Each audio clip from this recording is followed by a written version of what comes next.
السلام علیکم دوستوں، میں ہوں سمیر خان اور آپ دیکھ رہے ہیں ہیلتھ کیئر سمیر کے ساتھ۔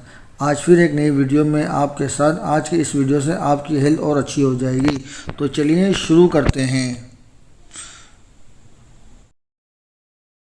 السلام علیکم دوستوں، آج ہم جس پھل کی بات کریں گے وہ ہے خربوزہ اور اس کی تاثیر۔ دوستوں، خربوزے اور اس کی تاثیر بھی سرد ہے۔ رمضان میں چاٹ جس پھل کے بغیر نامکمل ہوتی ہے، خربوزہ گرمی سے بچاتا ہے، دل و دماغ کو تازگی بخشتا ہے۔ جس طرح تربوزہ کھانے سے پہلے کھانا مفید ہے، اسی طرح خربوزہ کھانے کے بعد کھانا بھی مفید ہے۔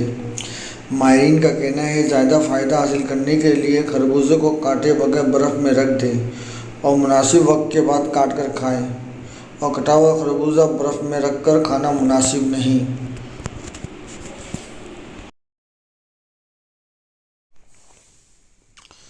دوستوں، امید ہے آپ کو ہماری ویڈیو پسند آئی ہوگی۔